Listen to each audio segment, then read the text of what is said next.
নমস্কার, আপনারা দেখছেন এই সময় অনলাইন। আমি মধুরিমা রয়েছি আপনাদের সঙ্গে।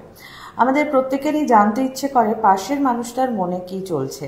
আবার কখনো কখনো কেউ কেউ আরও গভীরে গিয়ে জানতে চান, আচ্ছা আমি মানুষটা কেমন। এগুলো জানতে গেলে আমাদের বেশ কিছু থেরাপির মধ্যে দিয়েও অনেক সময় যেতে হয়। জীবনের চড়াই উতরাই পেরিয়ে আসি যখন, সেই সময় আমাদের কখনো কখনো মনোবিদের সাহায্য নিতে হয়। কিন্তু সাইকোথেরাপিস্ট যারা, অর্থাৎ যারা সাইকো ড্রামা নিয়ে কাজ করেন, তারা বিষয়টিকে কিভাবে দেখেন। আমরা সাইকিয়াট্রিস্ট শুনেছি, আমরা সাইকোলজিস্ট শুনেছি, কিন্তু সাইকোথেরাপিস্ট বিষয়টা কি আপনারা জানেন? আজ আমার সঙ্গে এই মুহূর্তে রয়েছেন সাইকোথেরাপিস্ট অন্বেষা ব্যানার্জি। অন্বেষা, এই সময়ের অফিসে তোমাকে স্বাগত। একদম প্রথম যেটা নিয়ে আমি শুরু করলাম, যে মনের খবর রাখতে আমরা খুব উৎসুক হই, সেটা পাশের মানুষের হোক বা কখনো কখনো নিজের, যে আমার কি চলছে ভেতরে। সাইকোথেরাপি জিনিসটা কি? কারণ আমরা সাইকোলজি জানি, আমরা সাইকিয়াট্রিস্ট যাদের কাছে যাই সেগুলো জানি, কিন্তু সাইকোথেরাপি বিষয়টা কি? সাইকোথেরাপি হচ্ছে মানসিক স্বাস্থ্য উন্নতি করার বা ভালো করার এক ধরনের পদ্ধতি, যার ফলে আমি আমার নিজস্ব সমস্যা নিজেই চিহ্নিতকরণ করতে পারি, কিভাবে প্রবলেমটাকে আমি সলভ করতে পারি। এছাড়া আমার একটা ভাবনা সেটা কিভাবে চেঞ্জ হয়, আমার ব্যবহারে সেটা প্রতিফলিত হচ্ছে। এটাই হচ্ছে মূলত সাইকোথেরাপি। মানে যদি আমি একটা এক্সাম্পল দিই, যে ধরো তোমার সাথে আমার কয়েকদিন পর দেখা হলো, আজ আমার তোমার সাথে প্রথম পরিচয় হয়েছে, তো 3-4 দিন পর দেখা হলো, তুমি আমার সাথে দেখা হওয়ার পর আমাকে না দেখে অন্যদিকে চলে গেলে, তো আমার মনে হলো যে ও তার মানে আমাকে ইগনোর করছে। এই ভাবনার থেকে আমার একটা ইমোশন তৈরি হলো, ইমোশনটা একটা খারাপ লাগার একটা ইমোশন। তার ফলে একটা ব্যবহার তৈরি হবে যে যখন আবার আমার তোমার সাথে দেখা হবে, আমার কিন্তু ওই ঘটনাটা মনে আছে যে ও কিন্তু আমার পাত্তা দেয়নি, তাহলে আমি ওকে পাত্তা দেবো না। এবার এই ঘটনা যদি আমি আমার সাইকোথেরাপিস্টকে বলি, সেই মানুষটা কিন্তু আমাকে বলতে পারে যে আচ্ছা এমনও তো হতে পারে যে ওই মানুষটা তখন নিজস্ব কোনো খেয়ালে বা চিন্তায় ছিল, তাই হয়তো তোমার সে নোটিস করেনি।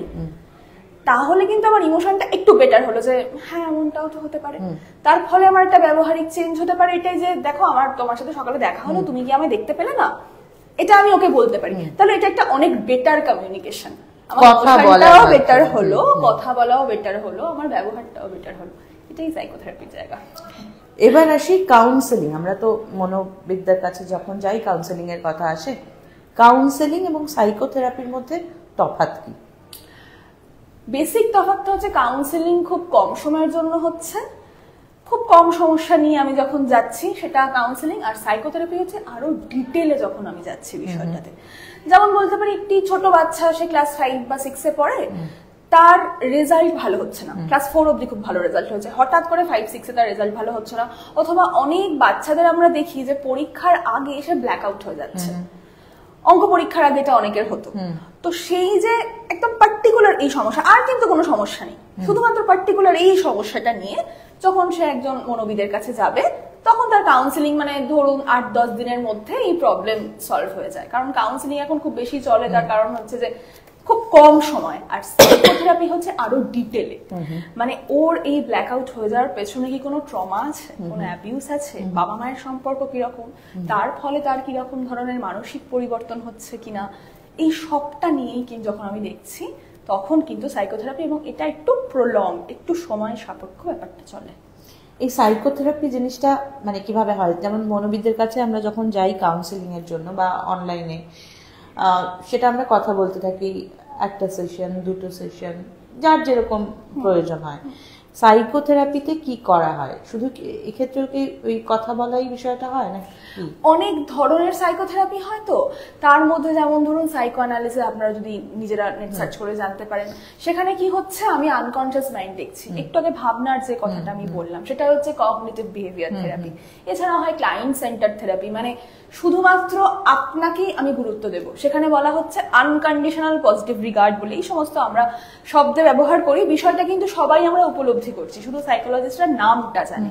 সেটা হচ্ছে যে একজন মানুষকে তার যাবতীয় সমস্যা সহ তাকে যখন আমি অ্যাকসেপ্ট করছি, ঠিক যেমন সম্পর্কেও দেখি, যেমন মায়ের সাথে মেয়ের সম্পর্ক হয়, আমি জানি যে আমি যাই ভুল করি না কেন মা কিন্তু বুঝবে। আমরা কিন্তু এই এক্সপেকটেশনটা আমার পার্টনারের কাছ থেকেও রাখি। এই এক্সপেকটেশনটা যখন আমি আমার সাইকোলজিস্টের কাছে যাচ্ছি, সাইকোলজিস্টও কিন্তু ওই জায়গাটা ওপেন করে দেন যে তুমি যাই করো না কেন আমি পুরোটাই তোমার ওপর ফোকাস করছি, এটাকে বলা হয় ক্লায়েন্ট সেন্টার থেরাপি। তো এরকম বিভিন্ন রকমের সাইকোথেরাপি রয়েছে, যখন যার যেটা দরকার পড়বে সেই অনুযায়ী সাইকোথেরাপি মনোবিদরা চুজ করে থাকেন। আচ্ছা, এবার আসবো যেটা যে মানে সাইকোথেরাপিতে এখন বর্তমান যুগে মানুষের আগ্রহ কতটা দেখতে পাচ্ছ? মানে তুমি তো এটা নিয়ে কাজ করছো, মানুষ কি জানেন বিষয়টা খুব একটা? সোশ্যাল মিডিয়া আসার পর অনেক বেশি সচেতনতা বেড়েছে। আমি যখন নিজে সাইকোলজি নিয়ে পড়াশোনা শুরু করেছিলাম তখন মানুষের মধ্যে এই ধরনের সচেতনতা একেবারেই ছিল না, এবং জেন জির মধ্যে আমি খুব দেখেছি ওরা ভীষণ মেন্টাল হেলথ নিয়ে ওরা ভীষণ কনসার্ন। এছাড়াও বিভিন্ন রকম সিনেমা, যেমন ধরুন ডিয়ার জিন্দেগি, বাংলা একটি ছবি হয়েছিল মুখার্জিদার বউ, এছাড়া বিভিন্ন রকম জায়গাতেই মেন্টাল হেলথ ইস্যুটা এখন খুব বেশি করে মানুষ কিন্তু সচেতন হয়েছে। তো সেই জায়গা থেকে তো আমার মনে হয় যে খুব ভালো একটা জায়গা তৈরি হয়েছে মানুষের মধ্যে সোশ্যাল মিডিয়ার জন্য। একজন কমেন্ট করেছেন স্বপন পাল, আসক্তি মন খারাপ, মন চঞ্চল করার উৎস। এই যে এটা বলা হয়, অনেকেই বলেন যে কোনো কিছুর প্রতি তুমি প্রত্যাশা রেখো না, কোনো কিছুর প্রতি তুমি আসক্ত হয়েও না, তাহলে তোমার সমস্যা হবে। কিন্তু দিনের শেষে তো আপনার রক্ত মাংসের মানুষ, এটা কি সম্ভব? না, একেবারেই সম্ভব না। সেখানেই সাধারণ মানুষের সাথে মনোবিদের তফাৎ। মনোবিদ কখনোই আপনাকে এটা বলবে না যে আপনি এক্সপেকটেশন রাখবেন না, কজ একটা কথা আমরা বলি যে সোশ্যাল কন্ডিশনিং, আমাদের তো ছোটবেলা থেকে একরকম করে বড় করা হয়, তারপর যখন আমরা সেই পরিবেশে নিজেকে মানিয়ে নিতে যাই, দেখি যে যা শিখেছি এবং যা শুনেছি এবং বাস্তবে তার প্রয়োগ হচ্ছে না, কাজ করে যাচ্ছি এবং ফলের আশা করছি না, এটা কিন্তু স্বাভাবিকভাবে হয় না। কাজেই কি রকম ভাবে সেই এক্সপেকটেশন রাখবো, কারণ এক্সপেকটেশন আসলে একটা খুব স্বাভাবিক ব্যাপার, স্বাভাবিক প্রতিক্রিয়া।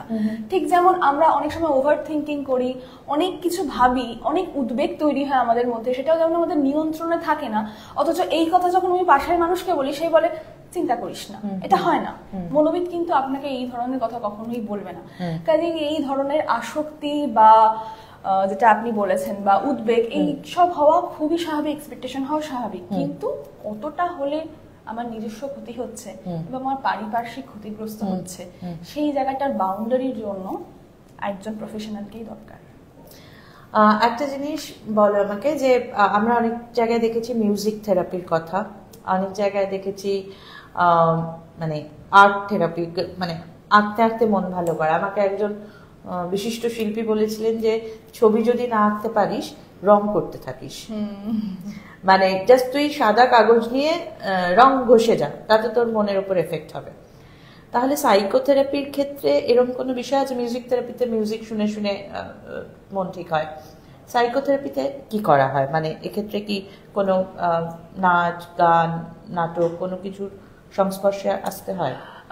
নাচের জন্য যেমন রয়েছে ডান্স মুভমেন্ট থেরাপি, সেখানে যেমন ডান্সার হওয়ার দরকার নেই। মিউজিক থেরাপির জন্য মিউজিশিয়ান হওয়ার দরকার নেই।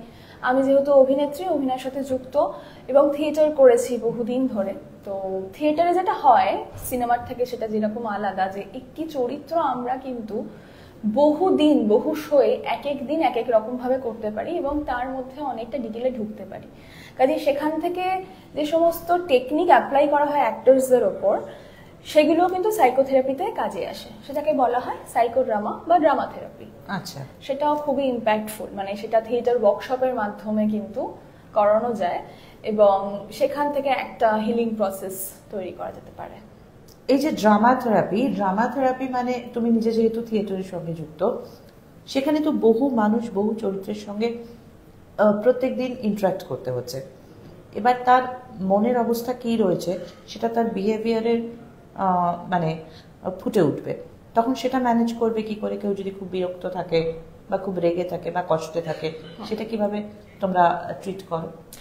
ইন্ডিভিজুয়াল থেরাপি সেই ক্ষেত্রে দরকার, যে একজন মানুষ একটি চরিত্র করতে গেলে সেই চরিত্রটা খুব ডার্ক একটা ক্যারেক্টার, সেই ক্ষেত্রে তখন তার একটা ইন্ডিভিজুয়াল থেরাপি লাগবে। কিন্তু drama therapy as a whole, যেটা গ্রুপ থেরাপি হিসেবে ইউজ হচ্ছে, সেটা আমি একটা এক্সাম্পল দিতে পারি। ধরুন কয়েকদিন আগে আমি আমার স্টুডেন্টদের ওপর একটি এরকম ড্রামা থেরাপি করেছিলাম। সেটা হচ্ছে যে আমরা যখন বুক থেকে নিঃশ্বাস নিই, অনেকে চেস্ট থেকে না, আর আমরা যখন এরকম দীর্ঘশ্বাসও নিই, পেট থেকেও নিঃশ্বাস নিই, যখন বুক থেকে নিঃশ্বাস নিই, এইভাবে নিঃশ্বাস নিয়ে যদি কিছুক্ষণ বসে থাকি বা হাঁটাচলা করি, আমরা বুঝতে পারবো আমাদের মধ্যে যে ইমোশনটা আসছে, সেই ইমোশনটা আসলে টেনশনের, ফিয়ারের।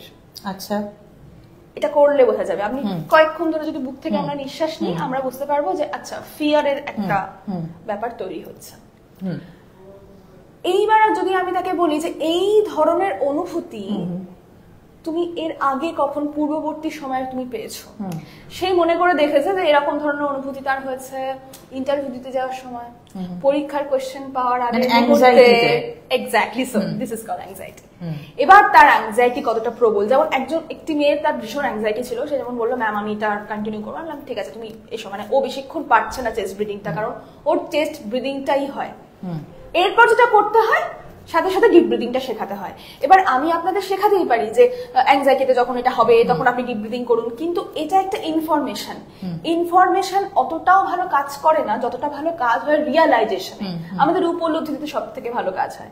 কাজে এটা যখন একজন মানুষ করবে যে ও আচ্ছা আবার তার মানে এই সময় এইরকম ব্রিদিং হচ্ছে, সে তার ফিজিওলজিক্যাল সিমটমস গুলোকে যখন বুঝতে শুরু করবে তখন সে বুঝবে ও আচ্ছা তাহলে আমি একটা দীর্ঘশ্বাস নিলেই কিন্তু ব্যাপারটা আমি অনেকটা ম্যানেজ করতে পারি, কারণ ব্রিদিংটা একদম ডিরেক্ট ব্রেনে পৌঁছচ্ছে, প্লাস আমার ফিজিওলজিক্যাল সিমটমসটাও অনেকটা চলে যাচ্ছে।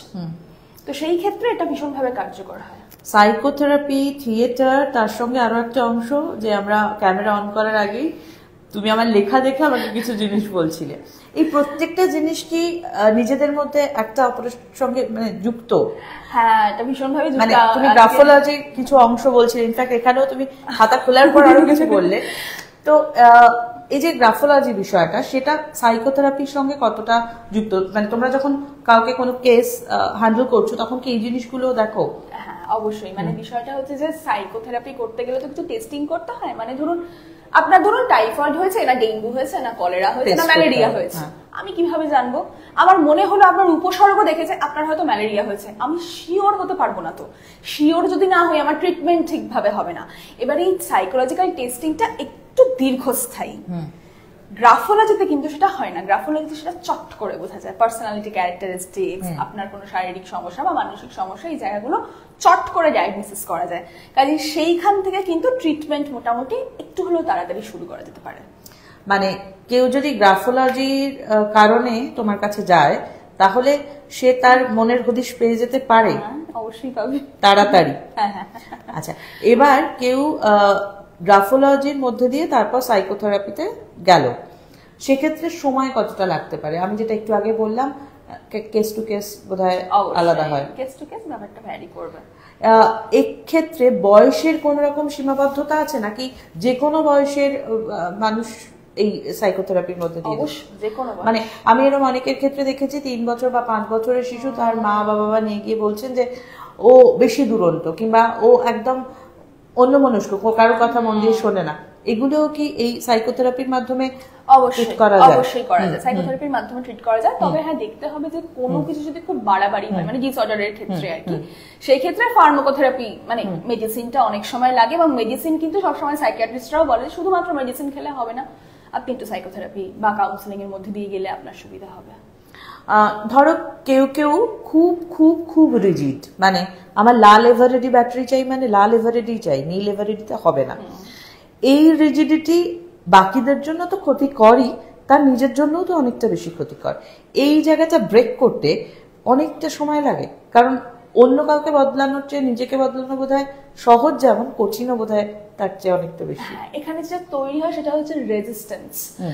আমি বলতেই পারি আপনার সমস্যা হলে আপনি সাইকোলজিস্টের কাছে যান, সাইকোথেরাপিস্টের কাছে যান, কাউন্সিলরের কাছে যান, কিন্তু আমি জানি আমি 10 জনকে বললেই 8 জন যাবে না, তার কারণ নিজস্ব রেজিস্ট্যান্স তৈরি হয়। আপনারা একটা কথা ভেবে দেখুন, আমাদের যখন জ্বর হয়, পেট খারাপ হয়, আমরা কিন্তু নিজেরাই নিজেদের ব্যাপারটা সারানোর চেষ্টা করি, অনেক পরে গিয়ে অ্যান্টিবায়োটিক খাই, তারপর না সারলে খুব বাড়াবাড়ি হলে ডাক্তারের কাছে যাচ্ছি। সাইকোথেরাপির ক্ষেত্রেও কিন্তু একদম শেষে মানুষ যায় সাইকোলজিস্টের কাছে, কারণ মানুষের মধ্যে অ্যাওয়ারনেস তৈরি হলে আমি দেখেছি রেজিস্ট্যান্স খুব বেশি। সেখানে আমার এটা আজকাল খুব মনে হয় যেটা খুব ভালোভাবে আমরা করতে পারি, কারণ এটা খুব সহজলভ্য, সেটা হচ্ছে যে সোশ্যাল মিডিয়াতে প্রচুর এই নিয়ে ডিসকাশন হয়। যদি আমরা এটা একবার বুঝতে পারি যে মনোবিদরা কিরকম ভাবে মানসিক স্বাস্থ্য ট্রিটমেন্ট করেন, সেটা কিরকম ভাবে আমার পাশের বন্ধুর থেকে আলাদা, এটা যদি একবার আমরা বুঝে নিতে পারি, কারণ প্রচুর লেকচার আছে, আমরা ইউটিউব খুললেই দেখতে পারবো আর কি। তো সেইটাতে যদি আমাদের একটা অ্যাওয়ারনেস তৈরি হয়ে যায়, আমার মনে হয় অনেকটা এই রেজিস্ট্যান্সটা আমরা ব্রেক করতে পারি। গ্রাফোলজি বিষয়ে আসি। গ্রাফোলজি যেভাবে তুমি বলছিলে আমি দেখছিলাম খুব কনফিডেন্টলি, এবং সেগুলো মিলছিল অনেক ক্ষেত্রেই।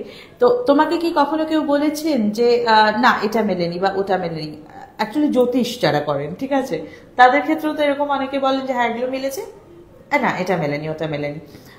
যখন মেলেনি বলছে তখন কি সেটা বিজ্ঞানেরই কোথাও একটা তারটা কাটা থাকছে তাই মিলছে না, নাকি মানে কি মনে হয় তোমার এই ট্রিটমেন্টটা করতে গিয়ে কি মনে হয়েছে? অ্যাস্ট্রোলজির ব্যাপারে তো আমার একদমই কোনো আইডিয়া নেই, কিন্তু গ্রাফোলজিটা যেটা হচ্ছে সেটা হচ্ছে যে আমরা দেখছি হাতের লেখা, কিন্তু বিষয়টা তো ব্রেন থেকে আসে। এই জায়গাটা ব্রেন জানতে থেকে চাইছি। মোটর লার্নিংটা তৈরি হচ্ছে, কাজেই আমার ওই সিগন্যালটা তৈরি হচ্ছে, এবং পুরোটাই তো আমাদের ব্রেন। মনের তো ওইভাবে কোনো এক্সিস্টেন্স নেই, প্রত্যেক জিনিসই তো আমাদের ব্রেনের মধ্যে আছে। কাজেই আমি যেভাবে বদলাচ্ছি, এবং অনেকেই বলেন আমার হাতের লেখা বদলায়, এক এক সময় এক এক রকম হয়, অবশ্যই, কারণ ব্রেনের কন্ডিশন তো এই মুহূর্তে যা আছে পরের মুহূর্তে তা থাকবে না। এখন আমার ব্রেন খুব সজাগ, আমি একটা কথা বলছি, একটু পরে আমার ব্রেন খুব নর্মাল হয়ে খুব রিল্যাক্স হয়ে যাবে, ফোন ঘাটবো কিছু করবো, তখন একরকম ব্রেন হয়ে যাবে। কাজেই ব্যাপারটা ভীষণভাবে পরিবর্তনশীল এবং খুবই সাইন্টিফিক।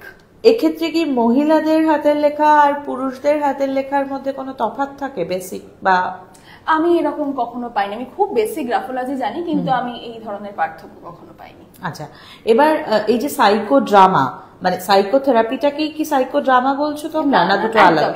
এটা তাহলে কি এই পার্টটা কি? সাইকোথেরাপির একটা পার্ট হতে পারে সাইকো ড্রামা। গ্রুপে করা হচ্ছে, খুব যে হিলিং করা হচ্ছে তা না, কারণ গ্রুপে একটা অ্যাওয়ারনেস তৈরি করা হয়। আমার নিজস্ব জায়গা থেকে মনে হয়েছিল, আমি আগে কাউন্সিলিং করতাম, এখন করি না, তো আমার মনে হয়েছিল যে বেশিরভাগ মানুষ তো কাউন্সিলিং এ আসছেই না, সে তো নিজেকে জানছেই না, প্রচন্ড রেজিস্টেন্স, সম্ভব ডিফেন্সিভ। সেই জায়গা থেকে সেটা আমি তাকে বোঝাবো কি করে, সেটা তাকে নিজেকে বুঝতে হবে, নিজেকে উপলব্ধ করতে হবে। সেই জন্য আমি এই ধরনের ওয়ার্কশপ শুরু করেছিলাম।